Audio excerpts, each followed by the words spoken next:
You are listening to the Lawyer Stories podcast with host Benny Gold. Lawyer Stories was founded in July 2017 and is an expanding global network of lawyers and law students sharing their personal journeys to the noble profession of the practice of law. Join us on this podcast as we dig deeper into these stories and hear from lawyers and law students from around the world in all areas of the legal profession. Here at Lawyer Stories, we believe that every lawyer has a story. What's yours? Welcome to the Lawyer Stories podcast with Benny Gold.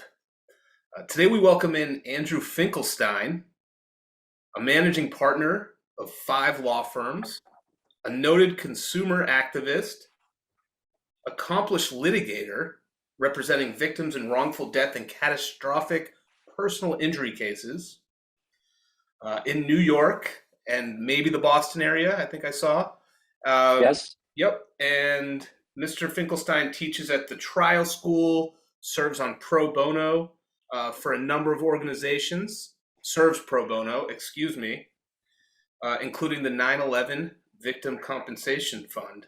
How are you? I'm doing great, Benny. How you doing? Good. And I also want to mention something big, that you also have a book that came out called I Hope We Never Meet. Client Stories of Tragedy, Recovery, Accountability from a Life in Deterrence Law. Did I get that accurate? That's accurate. It's a mouthful, but it's accurate. That was a lot, but you're a very accomplished individual, so it's a lot to begin with. So welcome into the Lawyer Stories podcast. It's good to have you on.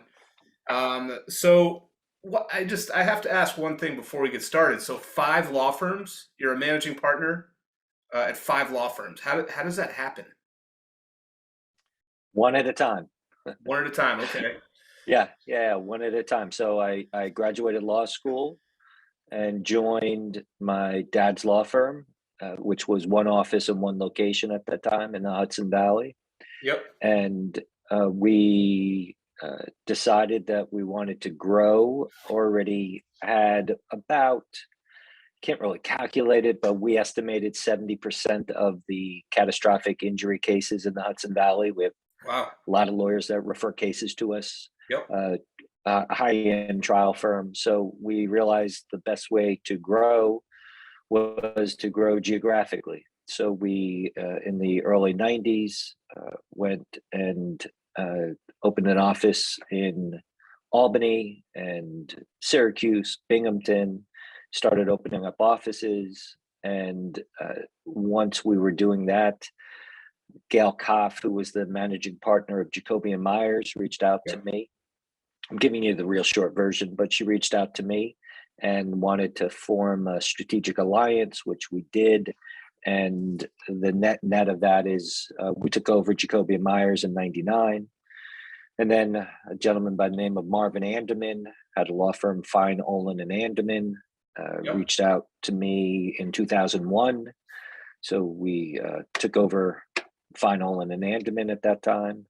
And then I formed a 4th law firm with 3 other lawyers who specializes in class action work, Finkelstein, Blankenship, Frey Pearson, and Garber. Wow. These 3 lawyers were part of another law firm that the founding partner was going to retire and asked me to take over his firm. But he did medical malpractice defense work and also had a class action division. So I said, I'm not interested ever doing any work for insurance companies or defending bad doctors, but I'm interested in the class action side. So we coordinated that. And then most recently, a good friend of mine, Mark Diller in Boston, asked me to join his firm and to help him grow his practice as well. So wow. One at a time. You got a lot of pans in the fire. Yes. So that's great. Okay. So this is Lawyer Stories. We share our motivation, inspiration for becoming a lawyer. Can you just provide a background? Just tell us where you're from to begin with. Sure. New York, Newburgh, New York. I was born and raised. Okay. Went to Syracuse University. Yep. when the Big East was really the Big East. That's right. And then after graduating, went to Boston, worked at doing some financial. Undergraduate, I was a finance and marketing major. So I joined, at the time it was Shearson Lehman, the brokerage house. Didn't quite love it. So then went to law school, went to Brooklyn Law. After graduating Brooklyn Law, where my dad went, joined my dad's practice, 100% plaintiffs, personal injury. Day after I was admitted, I was picking my first jury and just went from one trial to the next to the next. And about 4 or 5 years in, I went back and got an MBA, executive MBA. Wow. Okay. So was your first job right out of law school, right out of Brooklyn Law? Was that with your dad? With my dad. Okay. So With my dad. You went my right dad's there. firm. No, Right. no wasting time. Just went right there. Well, that really wasn't the plan, Yeah. but that's how it ended up. The plan was I was going to live and work in the city and wasn't sure. I had no plan, frankly, of being a plaintiff's lawyer or even a lawyer at all or practicing law. What I wanted to do was get into business. Gotcha. And I actually tell the story in my book. And I ran into, at a wedding, a very, very successful business person. So I wasn't going to lose the opportunity. I spoke with them and asked, am I better off going to law school or getting an MBA to proceed in business? And his answer was, without a doubt, law school, which is really why I went to law school. And then when I was graduating, I was married. I wasn't sure how to get a job in business. It was much different. We're talking late 80s, early 90s. There weren't too many joint JD MBA programs, and there were no businesses recruiting out of law schools like you see now. So I wasn't sure how to get I'll just call it an appropriate job out of law school. Gotcha. With a law degree in business. So I asked my dad, you think maybe I should come work for you for a little bit? And then saying, because I could say to you, I'm leaving before I even start, and you'll know the story. I was offered a position. I worked throughout law school, and at the firm I was at, I was offered a position, but I didn't want to do it to them, knowing I had no interest in staying in the practice. And so I just wanted to run it by my father and see what he thought was a good idea. He said, yeah, let's lunch. And the next day he calls me up and says, my partners are so happy. And I'm like, why are they happy? Because you're joining the firm. What do you mean I'm joining the firm? I thought we're going to talk about it and see if that's a good move. He goes, it's a good move. You're doing it. Yeah. And that's kind of how I ended up there. And then after being there for a relatively short period of time, I realized I could accomplish my business objectives and goals right there. Yeah, that's amazing. Your dad actually had a very interesting story. Like in your book, I Hope We Never Meet. I read kind of tried to get through like a little bit of the beginning today, and I think it's a tremendous way that you start the book. It's going to be a super interesting read, and just telling us about maybe tell us a little bit about the carnival that you went to, Jennifer's Carnival, for years as a kid, and you kept going and you didn't know why you kept going, and then you sort of had like, I don't know if you call it a coming of age, but you sort of, your dad let you sit in the front seat and he had this like really sort of serious, succinct, it seems like, talk with you. But I think that's like really important because of the work you do today. So I definitely want to, if you don't mind sharing a little bit of that right now, before we jump into some other questions. Growing up, now we're talking in the 60s and 70s. I didn't know what my dad did. I knew he was a lawyer, but I didn't really understand what he did. And I remember as a little boy, he would just take me to this carnival and people would come up to him, talk to him. I would go, play whatever games were going on. And it was always emotional for him.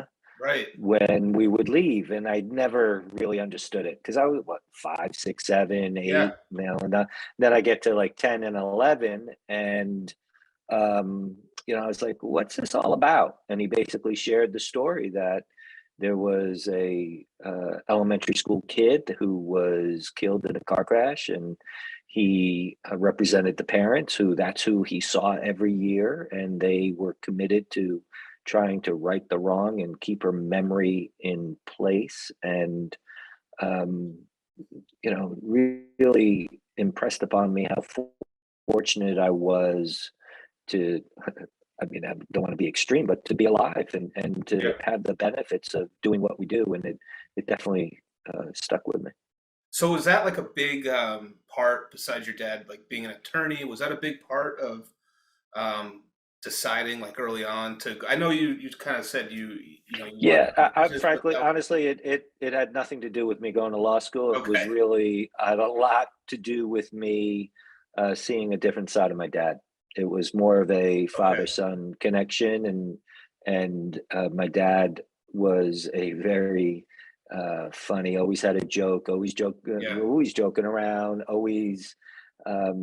Everybody knew him. Anybody would go up to him and tell me a joke, and he always was very timely and had just a great repertoire of jokes. And that's the side of him that I always knew, the jovial side. And then when I saw the serious, compassionate side, it stuck with me. Yeah. Okay. Understand. So it's very serious work that you're in. I mean, you're taking clients in their most vulnerable state. They just lost a family member, catastrophic injury or death. So like, what kind of attorney, like what kind of characteristics does an attorney need to have to be able to handle those sorts of cases and be with their clients in those difficult moments and that difficult time in their life? I view it as a tremendous privilege. I view it as that people are allowing me in to help them through some of the most difficult times. And I take that privilege with great responsibility. And that responsibility is to look, the legal side is easy. I would just say that's the easy part. It's the part of explaining to my clients what my role is and how I'm going to help them get through these really difficult times. And that's really what the book is about. Different scenarios and different times I've been privileged enough to help people. And what I have found and kind of reflect what drove me to write the book is just reflecting on all the different cases that I've handled and the similarity of what happens in those cases, not from a legal perspective, but from a human perspective. And that perspective being that many times it is clients are coming to me with tremendous guilt, not guilt about what happened, but guilt that they're pursuing a recovery, even though they have a constitutional right to do it and is guaranteed by the Seventh Amendment to hold somebody accountable. What I tell them is, you have a constitutionally guaranteed right to do what you're doing. The people who did this to you or the corporation who did this to you, they do not have a constitutional right to inflict the damage that they did to you. So the when I explain that and show that they are the ones who are protected, not the party or the entity that did this to them, they start understanding kind of what it's about. And then I go on to say that they're doing a tremendous benefit for people in the community because actions rewarded will be repeated. And if they choose to sit back and do nothing, then the wrongdoer will think that whatever they did was okay. Right. And then they'll go out and do it again. So when people understand that when they're bringing these claims and pursuing their rights, there's a tremendous benefit, not just to them, but to the members of the community.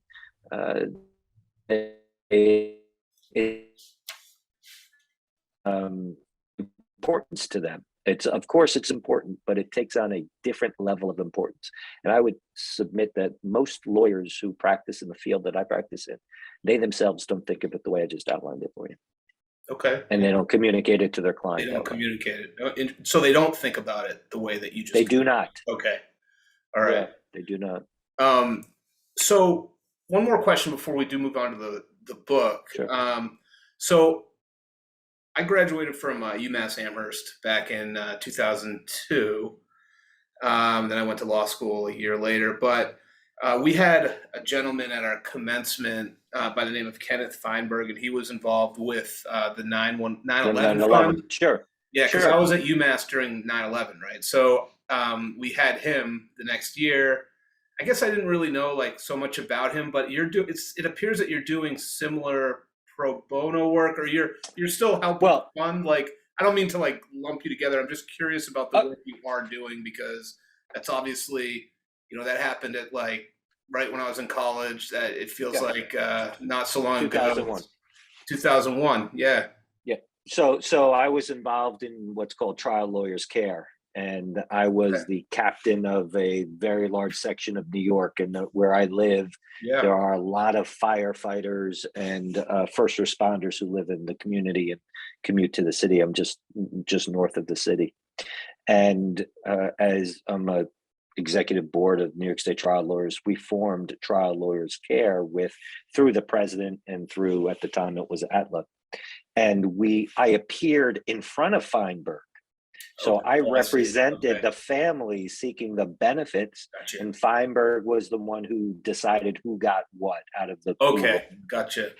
And I represented all of those families. One family from Scotland, whose son was in the building, and all pro bono, no fees.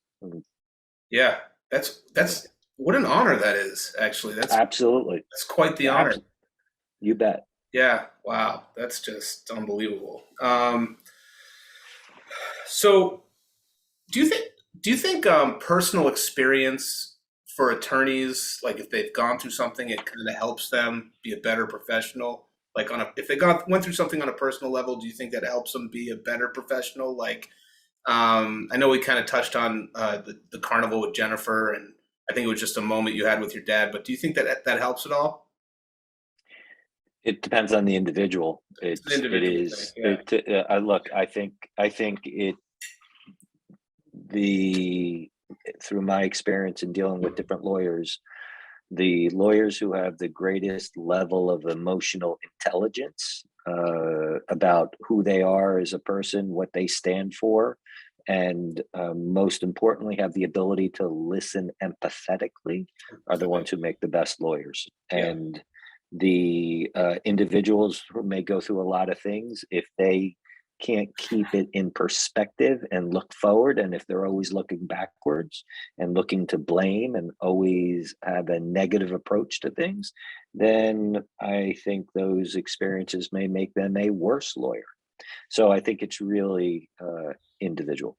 Okay, so tell us about your book with Sarah Lunham. Did I say that right? Sarah Lunham. Yeah. Lunham. So Sarah Lunham, on most of my cases, probably all of my cases now, I have a biographer who goes and spends days often with my clients and their family and their closest friends, and help craft the story of the true impact of what happened to them from a journalistic perspective. She's a journalist. Wow. Right? A professional journalist. And, I'm a trained lawyer, I'm a storyteller, but I also find great value in somebody else's perspective who isn't necessarily looking at it from a legal perspective. So Sarah has written, I don't know how many dozens of biographies, and I thought she would be a great help in writing this book, which is all about client stories. Wow. So she and I collaborated on it. That's amazing. So what does it mean for a family of a victim, who I guess is also the family's the victim as well, to like turn pain into purpose? Well, it is, look, we have choices to move forward or just tread water. Yeah. And I'm always encouraging my clients to move forward. Sometimes you have to tread water, and there's that's okay, but you can't do it in perpetuity, and you have to move forward. And you can't, in my estimation, move forward with pain and with anger, but you have to move forward seeking a positive outcome from the worst of situations. And even if the positive outcome is the person who did, or the corporation who did this particular act, knows the damage that they caused, so they won't do it again, then you can hold your head up high, and that you've represented yourself and your family in a positive way. And sometimes it makes things a lot better emotionally. And it's what my book often is about, is it's really never about money when my clients are pursuing these claims. Of course, the net outcome is money, but I've never, every single time, and I will share this with you, every time I've handed a client, I'm about to start a trial tomorrow. Okay. And I won't go through all the details of it, but I pick a jury in the morning. Wow. The short version is, it's a 54-year-old gentleman. The judge has already found that the other side is 100% responsible for what happened to him. And after spending a year in a rehab hospital and 6 surgeries trying to save his leg, he had to have his leg amputated. Now, at the end of the day, he's going to end up with a significant amount of money. And when I hand him the check, if I ask him this question, if it happened on May 13th, 2016, if I said on May 12th, 2016, you're going to wake up tomorrow and this is what you're going to go through, and I tell his story, and I say, and at the end of it, in May of 2022, I'm going to hand you a check for, and you can fill in the dollar amount. Would you do it again? The bigger the number, the faster they say, no way. No way. Really? So, the bigger the number. The bigger the number, the faster they say no way, because the bigger the number, the bigger the injury. Wow. Okay. Interesting. Right. Yeah, I mean, really what I'm saying to you is, how much would you take to have your left leg cut off at the knee? Yeah, I know that. That's yeah. Seriously, that's what I'm illustrating for you. That, like, right? Who's going to take that deal? And you got to go. But let me add to it. You don't just wake up tomorrow and your leg is gone. You got to go through a year of horrific suffering, right. And then get so depressed that you become suicidal, and you check yourself into a hospital because you're afraid of what you may do to yourself after the amputation, because you never conceived that phantom pain could be as painful as it really is. Wow. Right? Yeah. Phantom pain, that's something I haven't thought about for a while. So is this something that's going to settle? No. Really? So even if you go through opening arguments and all that, they're not going to, you don't think it'll? Well, they want to settle it. They want, yeah. They've been begging me to settle the case. Yeah, they want to. They're begging to. Yeah. And I'll tell you exactly what happened. We had a settlement conference in November and told them the time that I'll show flexibility is in November, and better come prepared. And they came. There's 3 parties on the other side. They couldn't get their act together, so they offered nothing in November. And I made it very clear to them at that time, look, we already had this trial date. If we don't resolve it now, don't talk to me. Wow. And every time I speak to them over these last 2 weeks, they keep offering more and more money. So I'm not interested. My client's not interested. My client, look, the emotional drain, litigation has a tremendous emotional drain. And part of being a competent plaintiff's lawyer, I'll define it as competent, is getting your client emotionally ready for the stress and pressure of a trial.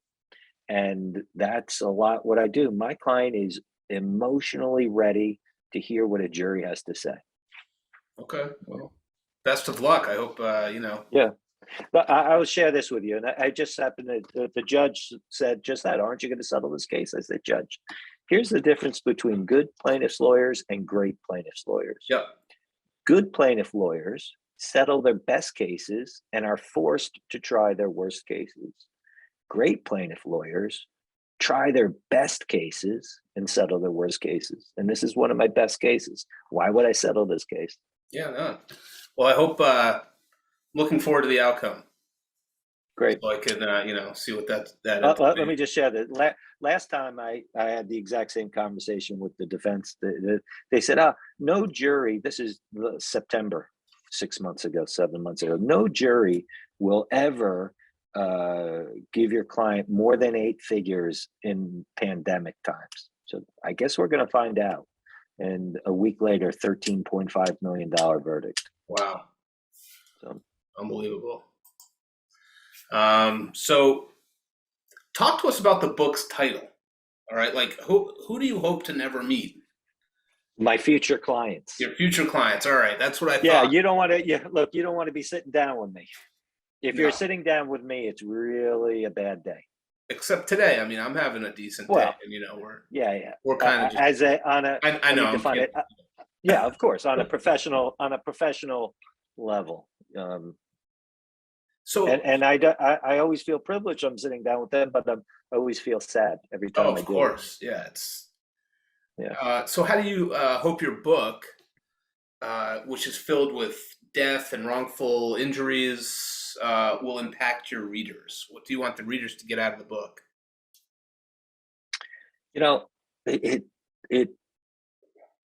I'll tell you one thing. When you say what I hope they get out of it, let me share with you what they actually did get out of it. I've had a few people read it. I had one client call me, and a few other people, some friends who have read it, and they said similar things. And they said this, and this is what I did not anticipate. They said, I was in, the client particularly, I was in a really dark place, feeling really bad about my situation. And I realized I don't have it that bad, that there are some situations that have been far worse than me. Wow. And I'm really appreciative of how good I have it. And which circles back to that discussion I had with my dad, right? Look, be grateful for what you have, as opposed to envious for what you don't have. And that's how I try to live and communicate, to be grateful for what you have. Yeah, that's a great point. That's great advice to everybody out there. Be grateful for what you have. Don't be envious of what you don't have. So you do tell 9 tragic stories in the book. How did you go about selecting those? Well, there are really about 30 different stories combined into 9. And really what I tried to do is have them all they're all standalone chapters. It's not a continuous story. Right. And what I tried to do is think about future clients who would be reading the book so that they could find a story that might be similar to theirs. And then they could read that chapter and read the rest of it, obviously. But so I just took a series of wrongful death cases where a child may have been killed, or a parent, or a spouse, or catastrophic injuries, a whole different series of them. Yeah. Loss of a limb. Wow. Okay. Yeah. So how do you hold the offenders responsible? Well, I personally don't. All I am is a conduit to tell the story and empower juries to hold them accountable. Because what is unique about this country is that we don't have professional juries. We have juries of our peers. There's a reason why the community comes in and assesses what the loss was to my client. We don't have a judge do it, because the community is the one who not only assesses the loss, but you can look at it a few different ways. What was taken from my client unjustly, right? And who is the one to define the measure with which something was taken is the members of our community. But just as they define what was taken, I always share with them their verdict is as much a statement as to the level of the wrongdoing that was performed. Because verdicts serve two purposes. One is to compensate, and that is what most people think of personal injury lawyers is, well, it has to be compensation for the injured person. But right in the law, and in every state, there are different sections that apply this. It also is intended to deter similar future actions. Yes. Right. That's why I intentionally put in the title of my book, "In a Life of Deterrence Law," because I view myself as a deterrence lawyer. Okay. Right. So it is. I really don't focus much on the compensation. I focus on the deterrence at trial, and let jurors determine how bad was that activity, and that's the party we need to hold accountable. And then secondly, let's measure what was taken. Okay. That's the loss. So it could be deterring somebody from being careless, like being negligent. Absolutely. I mean, yeah. Look, just the trial that I'm starting tomorrow. It's very, very simple. This contractor, it happened at a construction site, sent two people for a 3-person job. There was supposed to be a spotter, a laborer, and an excavator operator. The spotter was supposed to stand behind the excavator to make sure nobody was there. And the laborer would hold they had a bucket, and they're putting a metal plate over a hole in the road. So what happens? They sent two people. The spotter was also the laborer, sitting in the front of the excavator, and says, move back a little bit, move back a little bit. So the excavator, he's blinded. When I say blind, there's a total blind spot behind him. Yep. So he just throws it in reverse, starts going back. There's no spotter there. And who's standing there? My client, who's a flagger, protecting them from cars coming into the construction zone. Right. And his job is to face away from the excavator and face the traffic. So the excavator backs right up and runs them over. So they sent two people for a 3-person job. And very simply, why do you think they sent two people for a 3-person job? Save money. You know the answer to that. Everybody knows the answer to that. I just gave you what my summation is going to be. Yeah. Literally. They sent two people for a 3-person. Why do you think they did it? Now, if you let them get away with it, what do you think is going to happen at the next time? They're going to send two people, right? Unless you say this is not acceptable in our community. Right. And if you say so loud enough, every single time they're going to make sure they have a spotter. They're going to send the 3 people that will protect everyone, because this guy lost his leg and he never should have. Wow, that's good. I'm glad I could help you rehearse your opening statement. That's my summation. My opening is a little. My opening your summation. Sorry. Okay, that's good. There you go. We do so. This and let's make sure this podcast doesn't drop until the verdict comes in. So no, it'll be okay. We can work on that. It does take a few weeks usually. So no, I could try. This case I hope to be done in 3 days. So okay. So we're good then. We're good. Yeah. So one of the stories that is in the book is Audie Lewis. So can you tell us a little bit about what happened with the Lewis family? So I'm embarrassed to tell you that you have to give me facts, because what I did is I changed all of the names. So I didn't memorize it by the names. But if you give me the facts, then I could definitely tell you. Just give me one fact. All right. I just okay. So Audie Lewis, I figured the names would change. Was there was not enough lighting at her apartment complex. And they broke in. They broke in. Yeah. I know.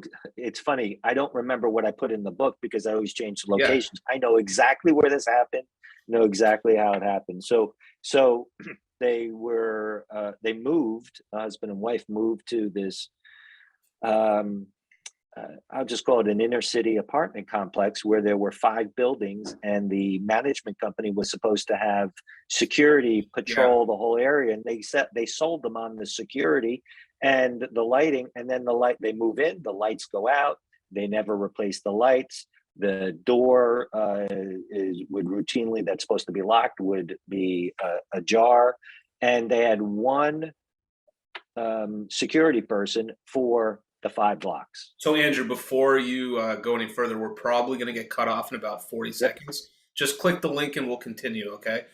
But yeah, I think I did read that the security person was scattered amongst like 7 different, Right. 7 different buildings, and they relied on that security person, and and unfortunately there was much more than assault and battery that happened. That's right. She was raped. Her Yep. husband came home and was beaten, and he died. And she had to live with the guilt. And I commenced an action against the building management company because this was in a high crime area. Right. And it was well documented. There are crime statistics, and the company knew that they had major problems, and they wanted to mediate the case, which we agreed to. And some snot-nosed insurance company lawyer shows up and was so demeaning and with an attitude that this was clearly someone who never, in my estimation, had a loving relationship because Wow. how you can say the things and suggest the things like, come on, she's 70 something years old already, and Wow. as if it was what's the big deal, and they were at the end, she's at the end of her life, and and I said, that's it, I refuse to speak with you, Wow. and shut it down. So how Awful. to yeah, it was awful. It was awful, and the lack of humanity was just disgraceful. So, but then ultimately it went up the chain, and they recognized that there would have been major problems for them. Wow. So, one thing I read that I found interesting was that, and I think this was an article, that frivolous defenses are like actually a thing. Like they try to make you like look like crazy, right? Like they try to make plaintiffs look crazy. Like let's talk about the famous McDonald's case, right? Well, I think, wait. I'm going to give you the frivolous defense I'm going to put in my case tomorrow. yeah, let's hear it. Okay, Let's here hear you it. go. So it starts this way in jury selection. Jury selection, I always start off in, who's ever heard of frivolous claims? Everybody raises their hand. Yeah, can we all agree that frivolous claims have no place in this courthouse? And if there are frivolous claims, you should throw them out, right? Because why are frivolous claims bad? Aside from the fact that somebody is trying to get over on somebody else improperly, they're clogging up the courthouse, right? Everybody agrees with that. So in jury selection in New York, I'm allowed to just talk with prospective jurors, and everybody's and can we agree that if this is a frivolous claim, you'll throw it out? I want you to throw it out. But I'm pretty secure that this claim isn't frivolous. But how about, who's heard of frivolous defenses? And everybody kind of looks around and like, then they are like, I've never heard of. Do you think frivolous defenses exist? Or is it just plaintiffs? People who bring lawsuits bring frivolous lawsuits? Or do you think that maybe that defense lawyers put forth frivolous defenses that have no business of being in the courthouse, right? And then they'll say, yeah, and I'll ask, can anybody think of an example? Okay. And sometimes they do, sometimes they don't. I'll say, how about this? Imagine, can we all agree that drunk driving or driving impaired is a bad thing and nobody should do it? Sure, of course. Well, what if there's a impaired driver, however they're impaired, properly stopped at a red light, and the light is red, they've been sitting there for 15 seconds at a complete stop, and a tractor trailer comes from behind and blasts them in the rear. And then as a result of that, they break their neck and now they're paralyzed. Okay. Do you think that it's a frivolous defense for that truck lawyer to say, but he was drunk? What does the impairment have anything to do with how the crash happened? Right. Or what his injury was? It has nothing to do with it. Right. All that defense is a smear defense. And then I ask, can you understand that? Yeah. Does that make sense to you? Do you think that's an appropriate defense in that case? How does that Or usually work out? How does that? Well, so that lays the foundation for the defense they're going to try and put in this case, which is my client has a prior criminal background that's totally unrelated, has nothing to do with anything, nothing to do with how it happened. He pled guilty to a non-violent, unrelated, nothing to do with it. But there's no doubt in my mind they're going to step right into that pothole. And then that lays the foundation for my summation related to this is a defense, a smear defense. When you have the facts, you argue the facts. When you have the law, you argue the law. When you don't have the facts and you don't have the law, you attack and you smear when it has nothing to do with it. Now, ladies and gentlemen of the jury or members of the jury, if that's the type of defense you think is okay in our community, then you're not going to hold them accountable to it. But if you think that defense has no business being in this courthouse, like a tractor trailer who smashes into the rear and tries to get out, then you say so in your verdict. Yeah. Wow. I like that. That I really just you are a lecturer at a law school, right? I learned a lot right there. That was like being in a remedies class or trial ad. That's interesting. Right. That's really interesting. So what about the McDonald's suit? That was always something that I feel like everybody heard about, even if you weren't interested in the law. Just the hot cup of coffee's pouring on somebody's lap. Look, the underlying facts are nothing like reality. They take that is a fact pattern that the insurance industry jumped on and made hay with to create an impression that people who are holding corporations accountable are it's all about a money grab. And that was anything but the truth. The short version of that with the McDonald's case is that for an extended amount of time, McDonald's was heating their coffee to at such a degree that it was not even consumable. And they knew it, and I forget the exact numbers, but hundreds, if not thousands of people had been burned, and it was all totally preventable. And the reason why they heated it to such a degree is because McDonald's did a study that most people buy their coffee and they bring it back to the office and they want to improve their coffee sales. And in order to do so, they have to heat it to like 195 degrees, even though consumable at 170 and 190 or 150, something like that. And 195, it'll cool off. It gives 5 minutes of time to get down to a certain temperature. Right. And that way they can improve their sales.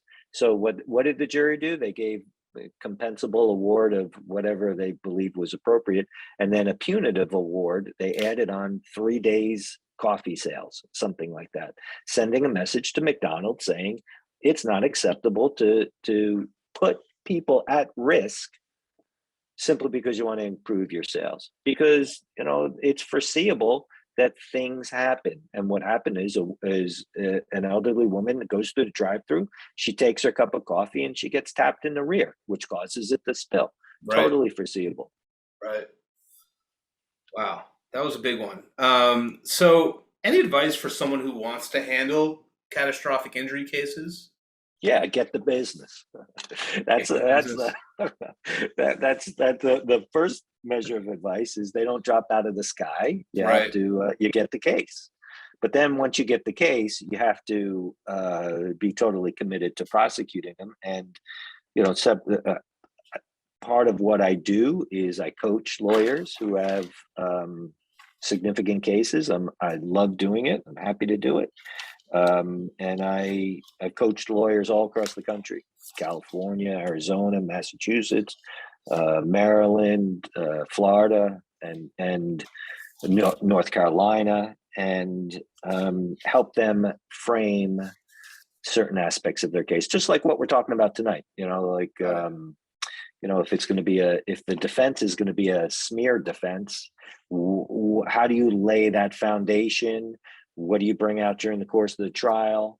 And what's your summation going to be? I always start with the summation. If you don't, like the case that you saw me just rattle off a little mini summation for the case I'm about to try. Why did I do it? Because the very first thing I do before I do anything on a trial is write the summation. Because if I don't know where I want to end up, you're lucky if you get there, right? You want to have your North Star, which is your summation, That's and then you backfill to it, and then that drives what is your directive, your various witnesses, and what's the core of your cross-examination to lay the foundation for the argument you're going to make, and then you just tell the story in your opening. Got it. Yeah, I just gave you a 45-second. That's how you do it. I know, it's quite interesting. So is there anything else about the book or in general advice that you want to share with the Lawyer Stories community here? Yeah, it's a frame of mind. And the frame of mind, I'm smiling because I just told the judge on this particular case, and I'm sorry I keep circling back to it, but it's timely. And I said, yeah. Judge, do you know the difference between get to and have to? And he looks at me, and the defense lawyers were there, and he's like, I don't know what you're talking about. I go, you never heard get to and have to? Yeah. No, I don't know what you're talking about. I said, Judge, this is a case that I get to try, and this is a case that they have to try. Mm. So what's the frame of mind? Take pleasure in the things that you get to do, right? And try to pile on the get tos, right? Gotcha. And think of things as the get tos. Like, I get to sit down with people at sometimes their worst time, right? And I look at that as a privilege.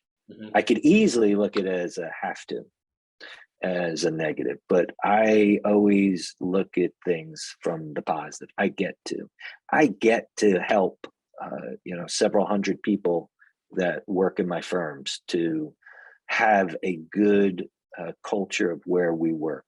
Mm-hmm. I don't look at, so you say to me, well, I appreciate you saying it, you're accomplished. And I don't view it that way at all. It's like, I get to do this. This is awesome. Right. As opposed to the have to. And right. It's a mindset. I really believe that, because anybody can look at the same situation and say to themselves, do I get to do this or do I have to do this?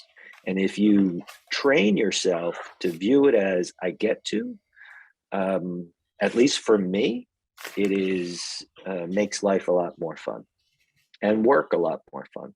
That's great. Yeah, I think that's great advice.